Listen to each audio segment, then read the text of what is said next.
I'm Buck St. Thomas. Welcome to Buck St. Thomas Fantasy Football, which is brand new. We're here to have fun. I'm going to do a lot of drafting. I do a lot of drafting anyway. If I talk to all of you guys, I won't talk to my wife about it. We're going to be interviewing my mother-in-law. Perhaps we interview other people as well. I don't know. Look, I come at this from a very different place than most of you guys, and I just ask that you listen, I listen to you guys all the time. I'm not here to change your mind. I'm just here to let you know what I'm thinking. So relax. Thank you in advance for being relaxed about it. My base level assumption is that none of you agree with me about anything. Let's go see what Carrie's up to. All right, I'm here with Carrie, my mother-in-law. How you doing, Carrie? Hello. How are you doing? I'm great. You're good. You're good. That's good. There's a dead squirrel in the pool right now. I just walked by it a minute ago. That's disgusting. I know. It's right there. It's just a few feet away. How come you didn't? Try not to think about that. How come you didn't remove it? Because you were just sitting here. We're getting ready to film. Should I go do it now? No. Okay. Well, now that's on you. Yeah. How long have you been playing fantasy football? Maybe 7 or 8 years. Have you ever won a fantasy football championship? No. No? I know that. What's your favorite format of fantasy football to play? Showdown. She's pretty good at it. She's better than me at it. That's for sure. We talk about it a lot. So have you done any research this year? No, I haven't. No. Who's the earliest fantasy player that you can remember getting mad about? Mari Cooper. Oh my God, he got me so mad. I had him. I think it was the first time. The first league. Oh my God. Yeah, and he did nothing. And everyone went on and on about how great he was, and the guy did nothing the whole time. Mm-hmm. That's true. Tell me what you did last night. I played Candy Crush till like 10:30. Till like 10:30? This is who is playing Candy Crush. Carrie. What else do you do for fun? I do archery. You do archery? I am. I'm an archerist. Carrie, sign off. Goodbye. Wow, Carrie, that was really fascinating stuff. Thank you so much for your time. You have any questions for Carrie? Let me know in the comments. All right, let's get in a draft. Let's get in a draft. All right, so we're in a draft. We are at the 1.4, which is a spot that I kind of like.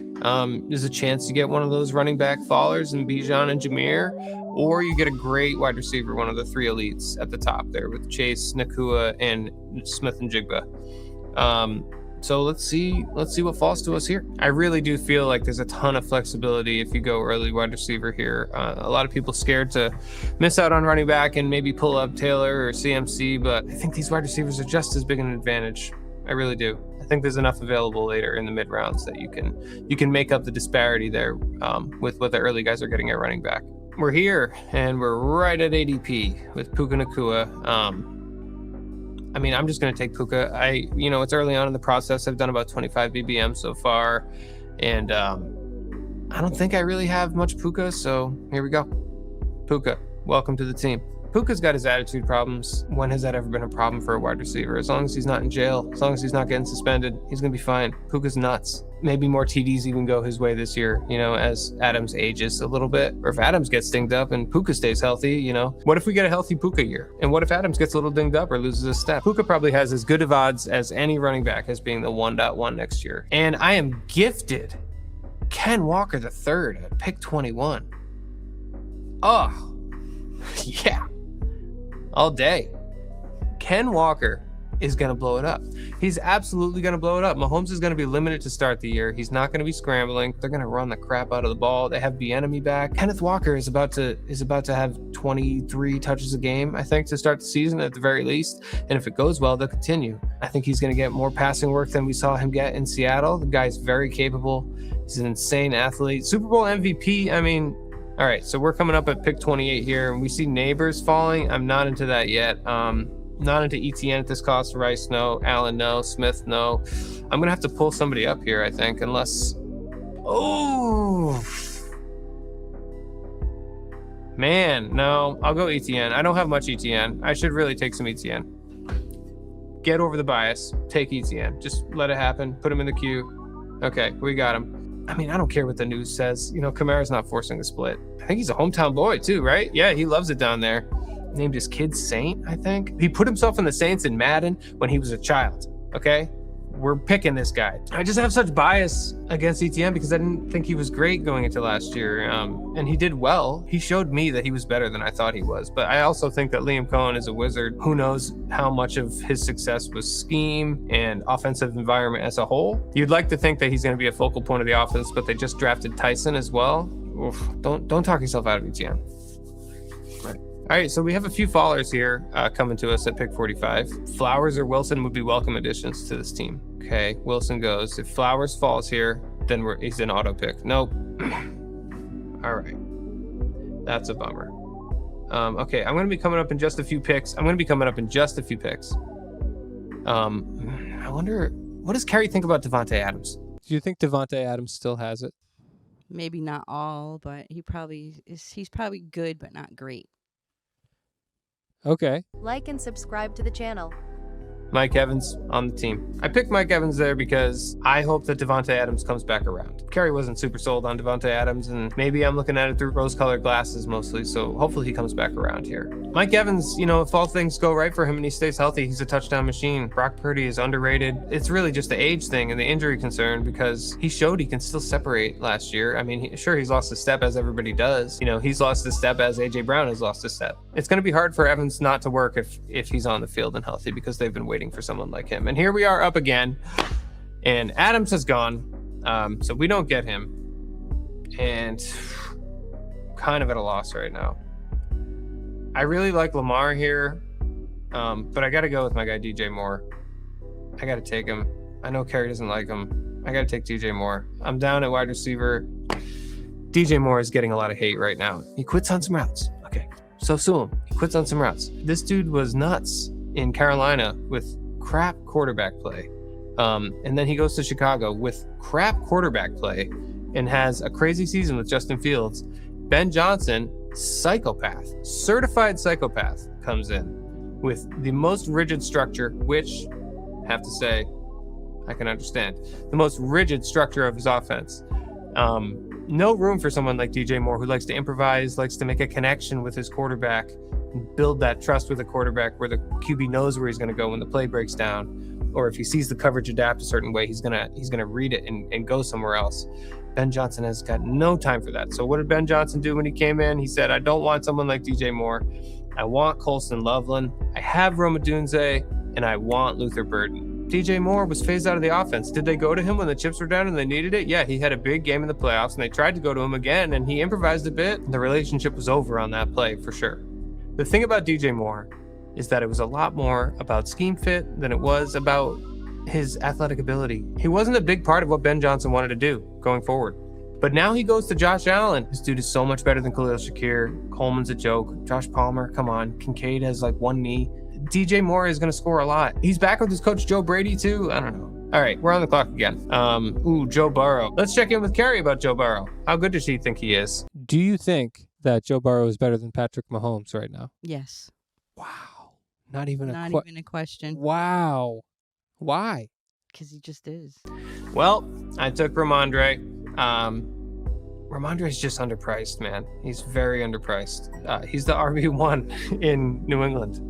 Trevion is like a complimentary back. I'm not sure that they view him as a 3-down back, and he's only going to eat into Ramondre and maybe have the spike week or two when Ramondre's out, but Ramondre's the dude. Gets passing work. He's undervalued. So I'm taking him a lot because I think he's going to rise up as the camp reports start to trickle in. People see that Lan Larison might be RB2. Who knows? We've got the Mike Vrabel, Travion Henderson Holy Wars going on right now in Foxborough. All right, we're back up, and I've got a nice balanced 3-3 here with Ken Walker, Travis Etienne, Ramondre Stevenson, Puka, Evans, and DJ Moore. I feel like I should just shore up running back a little bit more and take Tony Pollard, who I think is also very undervalued.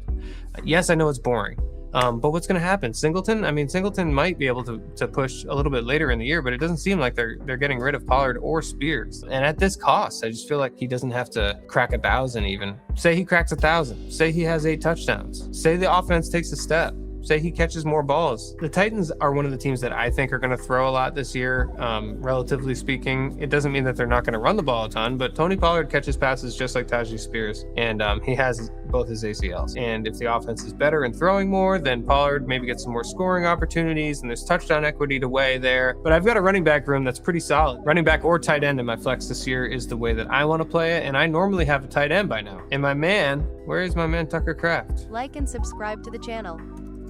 Oh, how did somebody take Tucker Kraft? Where did they take Tucker Kraft? 612? Oh my God, they ripped Tucker Kraft for me. Oh, I love Tucker Kraft. We'll talk about him another time.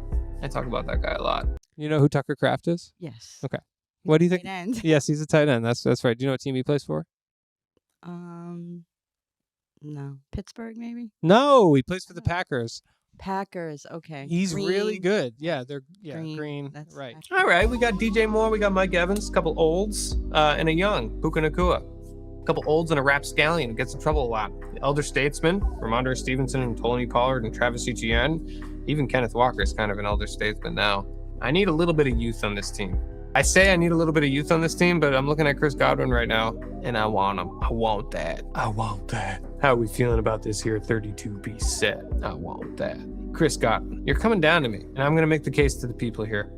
I was completely out on Chris Godwin last year. I thought he was being overdrafted because of his injury recovery being so murky. That injury was gnarly. His ankle twisted around on live TV. We watched it. It was like, it did like a 270-degree rotation. There's a lot going on down there. So I was a little worried about it, and the dude was being drafted pretty high, like 6th round, 7th round. But I'm back this year, man. I mean, Evans leaving is huge, and Godwin is the vet, the trusted pair of hands. And if that ankle is healthy, then I feel like he's going to show a lot more than he showed when he came back last year.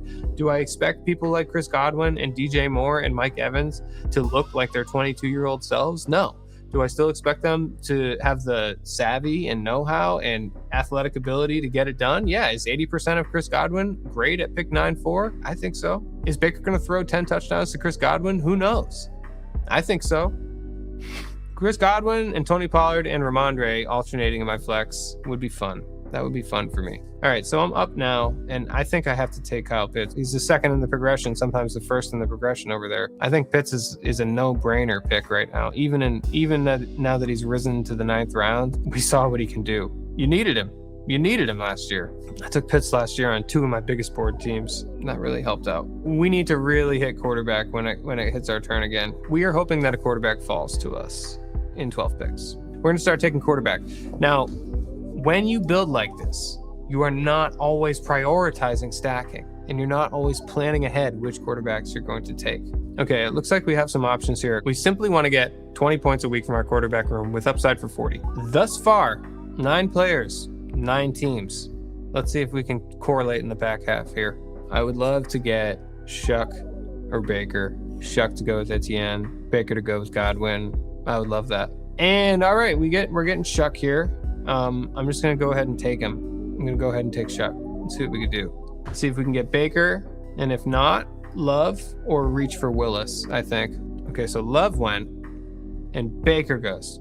So these 2 guys have quarterbacks here. So I'm going to queue Willis and see if I can get away with having 2 rushing starting QBs this year. Okay, yeah, we got him. And no bye week problems there. Shuck, Willis. We're going to add a 3rd at some point because we are so well stocked at running back. I mean, all of these wide receivers, you could see 10 touchdowns. You could. Pitts, you could see 8. Put out a parody song last week, if it makes you slappy. Videos on my channel. We're trying to build a channel. Trying to do it. Trying to build a channel. Cam Ward is still available, and I think he's going to get scooped up and see where's Willie Berg at. Ward's gone. Doesn't even matter. I'm going to take Cooper. I think he's a good pick. I think he's upside, contingent upside with injury. He's going to be on the field all the time anyway. I think the dude can ball. A big thing of mine this year is that I actually like elite tight end and double elite tight end. I think that the reason it didn't work in the past couple of years is because running back was still underpriced. 2 years ago, very underpriced. Last year, still underpriced. So when you were taking those elite tight ends and elite quarterbacks and double elite tight ends specifically, what you gave up, the opportunity cost was more when the running backs were priced lower and the wide receivers were pushed up. Now that's different. All the running backs are at the top, and what's left is wide receivers. So we have have these tight ends that are now underpriced compared to wide receivers who are like a little bit overpriced, honestly, because people are still afraid to not take them. This isn't always indicative of how I do it, this late tight end approach, but it's what I'm doing now. And I have Johnson starred. Like and subscribe to the channel. But I think Woody Marks is just such a good pick. I just have to take him. I don't really like the talent of Woody Marks. I have to say that out of the gate. Last year, I was kind of out on him, and he proved me wrong to a degree. I think he proved that he's good enough to have a role on a football team. I think he's going to be change of pace and occasional third down back too, if not like usual third down back. In this running back economy, Woody Marks is available in 13.4, like easily, you know. The 13th round, Woody Marks, you get a guy who's probably going to get 10 touches a game in a base role. You know, a guy we've seen score touchdowns and earn a little bit of trust with the coaching staff. How much of it can you put on Woody Marks when no one's afraid of CJ Stroud? Nico Collins wasn't really healthy all last year. If Nico Collins is healthy and he's on the field, then the focus is not going to be on Woody Marks. I feel like he's a good pick. And that puts me at 5 running backs. And as you know, I'm a very rigid individual. This is the structure I like to work within. I'm done at running back, so I'm going to go ahead and take it out of my life. I don't want to see it. We are at a bit of a crossroads right now because we want a third quarterback. There's not a lot going on. I think Geno's a fine pick at this cost. You can't bank on this dude being available like you can later, assuming health. I feel like Geno's just solid at cost. So I'm going to go ahead and make sure that I get my third quarterback paired with Cooper. So we've got a little bit of youth, a little bit of upside in our quarterback room. I mean, Shuck is, you know, he's old already, but he's new to the league, sort of. Shuck and Willis, I wouldn't call them olds yet. They're mids. We're out here making picks. Okay, we're coming back up here. We've taken our quarterback. We're going to tick that out. Quarterbacks are all gone. We're looking at wide receivers and tight ends here, and I want to prioritize tight end. I would like a little correlation, maybe team correlation. Here we are. We're on the clock. We love Gunnar Helm here. At the risk of sounding like a lunatic, I love Gunnar Helm. I think if this dude didn't have the weird foot thing before the combine last year, we'd be drafting him a lot higher this year. I think Gunnar Helm is awesome. He's got the name, you know? He's an exciting white. I don't know, man. Gunnar Helm gives us a little bit of correlation with Tony Pollard as well. You may notice, or you may not care, that I'm not talking about week 17 stuff. My personal philosophy is not to memorize them because I don't want it cluttering my brain. I prefer to get my week 17 correlation naturally is really what it comes down to. It just happens organically. You get correlation. I prefer betting on teams than trying to predict the matchups. It's just so much chaos that goes on in a season that I would like to just not worry about that. Not try to stack up games and game environments. We know so little. We're barely right about what teams are bad every year. And we're definitely wrong about half of which teams are going to be good. So as this guy runs out of time, we're up. I think that Cade Otton is kind of a good pick, but I also think I can get Dulcich next round. So I'm going to go ahead and select Trey Harris, who is someone that I want to get a little bit more of. I think he's being underdrafted, and I think there's a chance that he's just like really eating into Ladd McConkey's workload this year. Ladd is an undersized guy. He's super quick.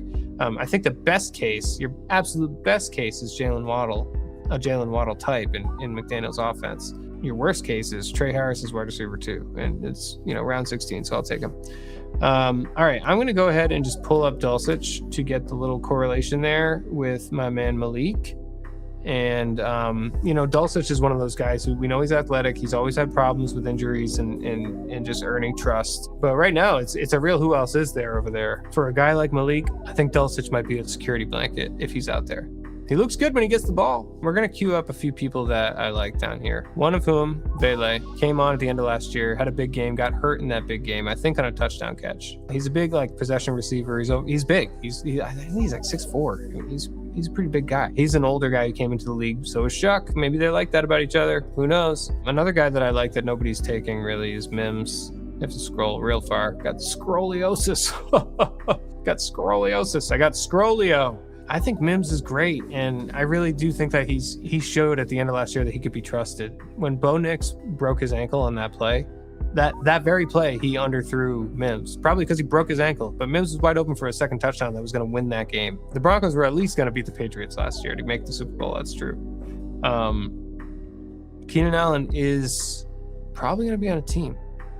That's interesting. Taking Trey Harris and Keenan Allen might be interesting. Because if you take Trey Harris and Keenan Allen, it's like a double bet against Ladd McConkey. That is interesting. I like Malachi Fields as well. I think he's got to be drafted with the Neighbors injury. You know, he has decent capital. So Brazel, great pick. Great pick. Dude looks like a great fit in that offense. Big, tall guy for little small Bryce. Legette's tall too. He's probably just, off eating squirrels and shit. All right, so we got Vele. Oh, squirrels. The squirrel in the pool. Woo! Vele. We're taking him. Olave's getting concussions all the time.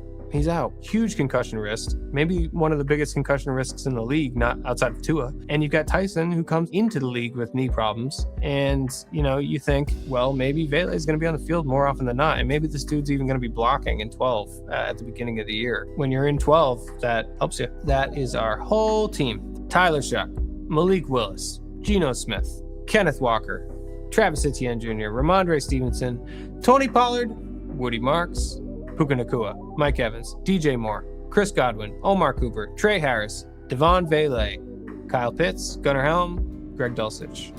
I like this team. I think this gives us a lot of flexibility. I think we drafted well. I'm going to get some guests on here to draft with too. I just wanted to get one under my belt and see where this goes. And I'll be back with another one in the near future. In the meantime, if you could subscribe, that would be fun. That could help. Happy drafting, fellas. I'll see you in the streets. Should you subscribe? Definitely. Should you like it as well? That's what they say.